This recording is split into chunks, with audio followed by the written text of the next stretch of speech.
Hello students, how are you? I hope all are fine. Students, today we are going to discuss a new topic of chapter optics, ray optics, that is lateral shift. Lateral shift को हम lateral displacement बोलते हैं, ठीक है। जब क्या होता है कि एक light rays passing through a glass slab, then it diverts और shifted from its original path. So now let's take, this is a glass slab of thickness T, and let us suppose this is an incident ray which is incident on this glass slab at an angle I. तो this is medium, ये आपका air है, real medium है. This is a glass slab. Again यहां पे जो आपका medium है भी एयर, ठीक है. तो लाइट इनिशियली एयर से किसमें एंटर कर रहा है, ग्लास में एंटर कर रहा है. जब ये ग्लास में एंटर करेगा then it's bends towards the normal, ये नॉर्मल की तरफ क्या जाएगा, बेंड हो जाएगा. एंड ये जो रेज है, अगर ये ग्लास स्लैब नहीं होता तो ये इनिशियली ये स्ट्रेट पाथ पे ट्रैवल करता. इस केस में then it's bends towards the normal and this is angle of refraction. And next case, glass से लाइट किसमें एंटर करेगा, एयर में, then it's goes from denser to rare. Then in this situations refracted ray, this is known as emergent ray. Emergent ray. And emergent ray ये normal से क्या जाएगा, away, because light rays are goes from denser to rare medium. Then this is angle i. जितने angle पे यहां पे incident होगा उतने ही एंगल पे क्या होता है, यहां से इमर्जेंट होता है. Then this is angle i and this is angle i. कल के लेक्चर्स में हमने ये प्रूव किया था कि angle of incidence is always equal to angle of emergent. Okay, clear? So now I and this is I. And always अगर ये दोनों एंगल्स सेम है, ये आई है और ये भी एंगल आई है, तो इस केस में एंगल ऑफ जो आपका इंसिडेंट रे है एंड इमर्जेंट रे है, ये दोनों क्या होंगे, एक दूसरे के पैरेलल होंगे. Then this is the parallel ray. Then देखिए, सिंपली आप इसको एक चीज से समझते हैं कि अगर इस ग्लास स्लैब को नहीं रखते यहाँ पे, तो ये रे सीधे चला जाता है इस तरीके से, अपने स्ट्रेट पाथ पे मूव करता. एंड ग्लास स्लैब को यहाँ पे रखने के कारण ये जो रे है इसने अपना पाथ चेंज किया और पाथ से डाइवर्ट हुआ, वो अब इस पाथ से वो ट्रैवल कर रहा है. तो अपने इनिशियल पाथ से वो डाइवर्ट हुआ या इनिशियल पाथ से वो शिफ्ट हुआ. कितना डिस्टेंस शिफ्ट हुआ, और ये जो यहाँ पे शिफ्टिंग हुई है इनिशियल एंड इमर्जेंट रे के बीच में जो डिस्टेंस है, that distance is known as lateral shift. Simply, it is the perpendicular distance between the incident and emergent ray. Emergent and incident ray के बीच का जो perpendicular distance है, and this distance is known as the lateral shift. It is known as lateral shift. Okay, good. अब यहाँ पे ये lateral shift को हमने x से रिप्रेजेंट किया है. x को कैलकुलेट करना है यहाँ पे. जस्ट x को कैलकुलेट करने के लिए let us take angle, sorry, triangle A, B, C, D. And in triangle A, B, C, ABC में ये वाला जो एंगल है ये कितना हो जाएगा, देखिए, this is angle is I, then ये होल एंगल जो है आपका I हो जाएगा. एंड होल एंगल में से ये वाला एंगल हो गया R, देन ये वाला जो एंगल हो जाएगा ये आपका I माइनस R हो जाएगा. ये I minus R. Okay, clear? चलो यहाँ पे दो ट्रायंगल यूज करेंगे. First of all A D C triangle use करेंगे and after that A C B triangle use करेंगे. दो ट्रायंगल यूज करने के बाद हम एक्स का वैल्यू कैलकुलेट करेंगे. So now first of all take the triangle A D C. देखिए, ये एंगल 90 का ये परपेंडिकुलर है, इसमें ये 90 हो जाएगा. ये एंगल गिवन है. जब ये एंगल गिवन है तो ये आपका बेस हो जाएगा और ये आपका हाइपोटेन्यूज है. बेस एंड हाइपोटेन्यूज में देखिए, ये वाला जो साइड है, एसी जो साइड है, ये दोनों में आपका कॉमन है, तो इसी साइड को कंसीडर करेंगे. एंड दोनों के केस में ये वाला साइड है जो हाइपोटेन्यूज, दोनों ट्रायंगल में, इसमें और इसमें, इन दोनों ट्रायंगल में हाइपोटेन्यूज है. तो इसलिए हम इसको, और ये वाला जो नोन लेंथ है, देखिए नोन क्या है, ये वाली लेंथ नोन है, तो इसलिए हम एडी एंड एसी में रिलेशन लिखेंगे. तो AC is the base, sorry, AD is the base and AC is hypotenuse. Base and hypotenuse में रिलेशन किसका होता है, and we know that P BP divided by H H H B. P PVP upon HS BDP। Base upon hypotenuse, base upon hypotenuse में relation अपना cos का होगा, तो यहाँ पे सिंपली cos यूज करेंगे, then cos R is equal to base upon hypotenuse, then base AD upon hypotenuse AC, then AC यहां से कैलकुलेट करते हैं, AC is equal to AD, AD is what, AD is equal to T, क्योंकि ये इसकी thickness है T, then AD is equal to T and cos R इसके divide में जाएगा, तो ये cos R, this is equation number first. Next, in triangle ACB, देखिए नेक्स्ट इस ट्रायंगल को यूज करेंगे ACB, इस वाले ट्रायंगल को यूज करेंगे, एंड इस ट्रायंगल में अगर आप ऑब्जर्व करते हैं तो यहाँ पे ये जो एंगल है ये आपका I माइनस R है, तो ये वाला एंगल कंसीडर करेंगे, ये वाली साइड कंसीडर करेंगे, ये वाली साइड कंसीडर करेंगे, ये हाइपोटेन्यूज हो जाएगा, ये आपका परपेंडिकुलर होगा। हाइपोटेन्यूज एंड परपेंडिकुलर में रिलेशन जिसका होता है साइन का, यहाँ पे जस्ट हम साइन यूज करेंगे, तो sine simply I minus R is equal to hypotenuse upon perpendicular upon hypotenuse, perpendicular is BC, तो BC अपॉन AC, क्लियर। तो यहां से BC कैलकुलेट करेंगे, then BC and BC is equal to x, यहां से ये x के इक्वल हो जाएगा, एंड x इज इक्वल टू जो AC का मल्टीप्लाई करेंगे, AC का वैल्यू मिलता है यहां से T बाय cos R, और ये आपका sin I माइनस सुनो, यहां पे ट्रिग्नोमेट्री का फॉर्मूला यूज करेंगे, simply sin A minus B का फॉर्मूला यूज करेंगे, sin A minus B is equal to sin A cos B plus cos A sin B, क्या यूज करेंगे, cos A sin A cos B plus cos A sin B, ये sorry minus का होगा, ये minus का, तो ये minus हो जाएगा सिंपली, तो जस्ट यहां पे फॉर्मूला जाएगा, तो T बाय cos R, यह फॉर्मूला यूज करते हैं, तो A का वैल्यू I, B का value R, then sin I into cos R minus cos I into sin R, cos I into sin R। Simple यहां से cos कॉमन लेते हैं, तो T बाय cos R आपको कॉमन हो जाएगा, then sin I minus sin R by cos R into cos R, तो ये cos R से cos R कैंसिल हो जाएगा, तो इसको कैंसिल आउट कर देंगे, एंड देखिए यहाँ पे इक्वेशन बचता है I एंड R के टर्म्स में, angle of incidence and angle of reflection के टर्म्स में आपका इक्वेशंस बच रहे हैं। लेकिन अगर हम बाय प्रैक्टिकली अगर ऑब्जर्व करते हैं इसको, तो बाय प्रैक्टिकली हम इसमें I को इजीली कैलकुलेट कर सकते हैं, एंड R को कैलकुलेट करने के लिए हमें पूरा सेटअप लगाना पड़ेगा, तो इजीली यहाँ पे इजी है I को कैलकुलेट करना, तो ऑर्बिट्री अगर कभी भी एक्सपेरिमेंट करेंगे तो I को कैलकुलेट इजीली हम तरीके से कर सकते हैं, इसलिए यहाँ पे R वाला जो टर्म्स है इसको हमें कन्वर्ट कर देते हैं किसके टर्म्स में, I वाले टर्म्स में, तो यहाँ पे जस्ट हम यूज करेंगे स्नेल्स लॉ, क्या यूज करते हैं, स्नेल्स लॉ, ठीक है। तो according to Snell's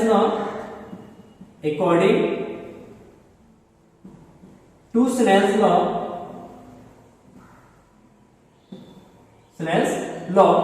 sin I upon sin R is equal to n. N is the refractive index of glass with respect to water. Sorry, with respect to air. Air से आ रहा है ना, तो यहाँ पे n जो है वो ग्लास का रिफ्रैक्टिव इंडेक्स है, किसके रिस्पेक्ट में, एयर के रिस्पेक्ट में। इसको n से भी रिप्रेजेंट करते हैं, कभी-कभी इसको म्यू से भी रिप्रेजेंट करते हैं, तो दोनों तरीके से हम कर सकते हैं, नो प्रॉब्लम। सो नाउ यहाँ से अगर कैलकुलेट करते हैं sin R का value, then sin R is equal to sin I upon n। sin R, then we have to calculate cos R, then cos R is equal to what? It is root of 1 minus sin square, root of 1 minus sin square R. Okay, clear. So now root of 1 minus sin square R, sin का value रखेंगे यहाँ पे, then sin square I upon n square, इसके divide में 1 ले लो, LCM ले लो यहाँ पे, तो n का से मल्टीप्लाई हो जाएगा, then n square minus sin square I divided by n square का root, then we get root of n square minus sin square I upon n without root, square root निकालनी होती है n हो जाएगा। Substitute the values in this equation, इस इक्वेशन में value substitute कर देते हैं, then t simply it is sin i minus sin r, sin r sin i upon sin i upon n into cos r, देखिए cos r का value हो जाएगा यहाँ पे ये जगह 1 by root of n square minus sin square i upon n into cos r, then n से n cancel, n से n आपका क्या जाएगा कैंसिल आउट हो जाएगा, sin i इसमें भी sin i इसमें भी, sin i जो है हम क्या करेंगे इसमें से कॉमन ले लेंगे, then we get note down, इसको नोट कर लो,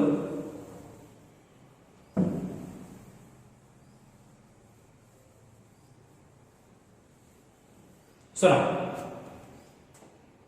यहां से sin i कॉमन आएगा तो t sin i 1 माइनस यहां पे बचेगा आपका 1, sin i कॉमन है क्या तो cos i बचेगा, cos i upon root of n square minus sin square i, n square minus sin square i, ठीक है, n से n कैंसिल हो गया, सही, बहुत बढ़िया। तो this is the expression for the lateral shift, ये आपका लेटरल शिफ्ट के लिए हो जाएगा एक्सप्रेशन हो जाएगा। फॉर द मैक्सिमम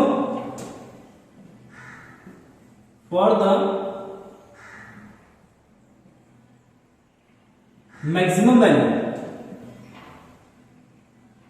अगर इसका मैक्सिमम वैल्यू चाहिए मतलब लेटरल शिफ्ट जो है वो मैक्सिमम होना चाहिए, तो उसके लिए क्या कंडीशंस है, कंडीशंस क्या होनी चाहिए, तो उसके लिए सिंपल सा कंडीशन यहाँ पे कि ये जो क्वांटिटी है cos i upon root of n square minus sin square i, इस क्वांटिटी का वैल्यू जो है आपको क्या होना चाहिए, जीरो होना चाहिए। अगर ये क्वांटिटी जीरो है तो उस केस में x का जो वैल्यू होगा वो मैक्सिमम होगा, क्या होगा, मैक्सिमम होगा। सुनो ये वाला क्वांटिटी ये जीरो तब हो सकता है जब cos i is equal to zero जाएगा, cos i is equal to zero, then i is equal to what 90, मतलब जब आपका एंगल ऑफ इंसिडेंट 90 डिग्री पे होगा तो उस केस में आपका लेटरल शिफ्ट जो है वो मैक्सिमम होगा, and maximum lateral shift that is xm is equal to m is maximum, xm is equal to t and sin 90 into 1, इसका वैल्यू 1, इसकी quantity 0, then it is equal to t, then xm जो है आपका क्या जाएगा, ये t के इक्वल हो जाएगा।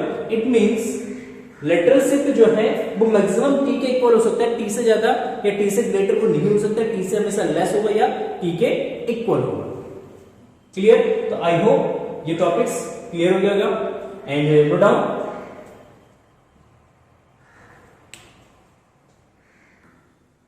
So now next topic is the refraction through a combination of media.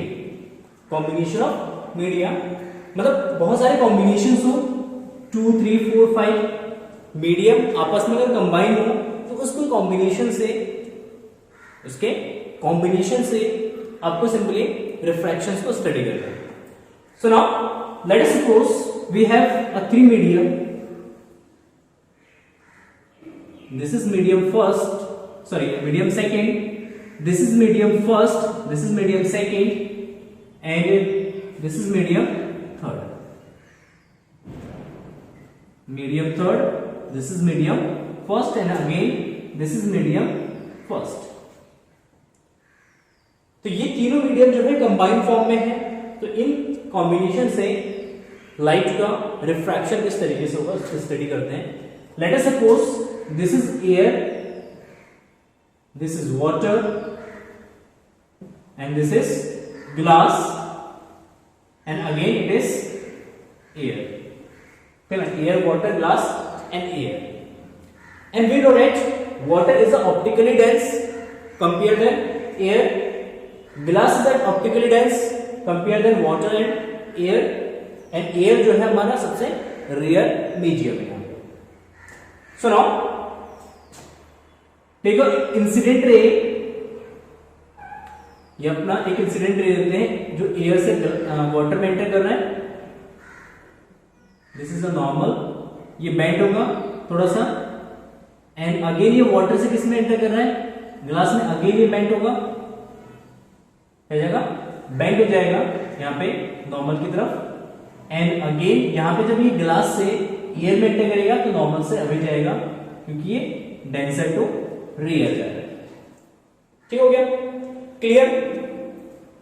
Late us suppose this is angle i, तो ये एंगल आर हो जाएगा, ये एंगल आर हो जाएगा, ये angle R dash, then this is also a angle, this is R dash, then this is I, क्योंकि angle of incident angle of emergent angle जो है दोनों आपस में क्या होंगे, ये इक्वल होते हैं। So now angle i and this angle will be equal. So now तो यहां पे एंगल ऑफ रिफ्रैक्शन, इस केस में अगर बात करेंगे तो ये एंगल ऑफ इंसिडेंट है, ये एंगल ऑफ रिफ्रैक्शन है। इस केस में ये एंगल ऑफ इंसिडेंट, ये एंगल ऑफ रिफ्रैक्शन, इन केस में ये एंगल ऑफ इंसिडेंट, ये angle of refraction. So now let's see for air and water, air and water के कॉम्बिनेशन में स्नेल्स लॉ यूज करेंगे। Snell's law that is sin I upon sin R is equal to sin I upon sin R is equal to what? Refractive index of water with respect to air. So A and W. This is equation first. And second, for water and glass, we are missing the when light enter from glass or water to glass, water to glass. So इस case में Snell's law use होगा। Snell's law अगर यहां पे apply करते हैं then we get sin I upon sin R, sorry sin R upon sin R dash, sin R upon sin R dash, angle of incident, angle of refraction. तो sin R upon sin R dash is equal to refractive index of glass with respect to water. तो W and G, ये जगह W and G, refractive index of glass with respect to water. And next, for glass and water, sorry glass and air, glass और air के लिए हम बात करेंगे, तो इसके लिए हो जाएगा आपका सिंपल स्नेल्स लॉ यूज करेंगे तो sin R dash by sin I, क्योंकि इस केस में यह हो जाएगा एंगल ऑफ इंसिडेंट, यह हो जाएगा एंगल ऑफ रिफ्रैक्शन। तो इंसिडेंट एंगल हो जाएगा R डैश, रिफ्रैक्शन एंगल हो जाएगा I। तो sin R dash upon sin I is equal to, अब यहां पे देखना, ऑब्जर्व करना, लाइट जो है वो अपना ग्लास से किस में एंटर कर रहा है, एयर में एंटर कर रहा है, ग्लास से एयर में जा रहा है। इसका मतलब एयर का refractive index with respect to glass, air का refractive index with respect to glass, उसको लिखेंगे G and A। This is equation number second, this is equation number third. तीनों इक्वेशन हम क्या करते हैं, मल्टीप्लाई करते हैं, equation first into equation second into equation third. तीनों इक्वेशंस को मल्टीप्लाई करेंगे then we get sin I upon sin R into sin R dash, sin R upon sin R dash into sin R dash upon sin I is equal to A and W into W and G into G and A। देखिए यहाँ पे R sin I से sin R cancel, sin I से sin I cancel, इससे ये cancel हो जाएगा। तो यहाँ पे हमें मिलेगा इसके, तो यहाँ पे मिलेगा simply A and W into W and G into G and A is equal to 1। तो यहां से W and G निकालते हैं, refractive index of glass with respect to water, it is a relative refractive index. तो ये relative refractive index calculate करेंगे then we get 1 by, ये दोनों इसके डिवाइड में आ जाएगा, तो A and W into G and A, but by the reversibility of refraction या reversibility of light we can write here that G and A is equal to 1 by A and G। Just इसका reciprocal भी ले सकते हैं, A and G is equal to 1 by G and A। तो 1 by G and A की जगह हम क्या लिख सकते हैं, A and G लिख सकते हैं, then we get W and G is equal to A and G divided by A and W। तो यहाँ पे एब्सोल्यूट रिफ्रैक्टिव इंडेक्स का रेशियो जो है वो रिलेटिव रिफ्रैक्टिव इंडेक्स के इक्वल हो जाएगा। सिंपली अगर हम यहाँ पे स्टडी करते हैं तो WHG ग्लास का refractive index with respect to water is equal to absolute refractive index of glass divided by absolute refractive index of water. Same इसी का रेसिप्रोकल में अगर हम GNW निकालते हैं refractive index of water with respect to glass, then इस case में आप यहां पे ये पाएंगे कि ANW अपॉन ANG। तो इस केस में W के रिफ्रैक्टिव इंडेक्स को ग्लास के रिफ्रैक्टिव इंडेक्स से क्या करेंगे, डिवाइड कर देंगे। ठीक है, तो इस तरीके से हम किसी भी मीडियम के लिए absolute refractive index and relative refractive index के बीच में रिलेशन निकाल सकते हैं एंड किसी भी रिलेटिव रिफ्रैक्टिव इंडेक्स को हम कैलकुलेट कर सकते हैं फ्रॉम दिस फॉर्मूला। इसको अगर जनरल वे में लिखेंगे, इसमें जनरल वे में अगर इसको लिखते हैं जनरल फॉर्म में, देखिए जनरल फॉर्म में लिखते हैं इसको, ये पे लिख देता हूं मैं। देखिए refractive index of medium third with respect to medium second then is equal to first के रिस्पेक्ट में या एयर के रिस्पेक्ट में, या हम कह सकते हैं थर्ड का absolute refractive index divide by second का एब्सोल्यूट रिफ्रैक्टिव इंडेक्स। जब हम एब्सोल्यूट रिफ्रैक्टिव इंडेक्स कह रहे हैं तो इसका मतलब है refractive index with respect to vacuum और refractive index of a medium with respect to air. Air के रिस्पेक्ट में या वैक्यूम के रिस्पेक्ट में जब भी रिफ्रैक्टिव इंडेक्स कैलकुलेट करेंगे that is absolute refractive index, and किसी मीडियम के रिस्पेक्ट में किसी दूसरे मीडियम का रिफ्रैक्टिव इंडेक्स कैलकुलेट करते हैं, it means it is a relative refractive index. तो ये रिलेटिव रिफ्रैक्टिव इंडेक्स है। सेकंड थर्ड का refractive index with respect to second is equal to third का absolute refractive index divided by second का absolute refractive index, that is n3 by n2। Is it clear? तो इस वे में हम general form में हम इस फॉर्मूले को याद कर सकते हैं एंड जहां पे भी यूज करना हो उसको यूज कर सकते हैं। तो आई होप ये सारे पॉइंट्स आपको क्लियर हो गए होंगे, एंड अगर क्लियर हो गए तो कमेंट सेक्शन में लिख दीजिएगा। अगर डाउट है तो भी आप कमेंट सेक्शन में अपने डाउट को क्लियर कर सकते हैं। And thank you for watching this video. Have a nice day, bye bye.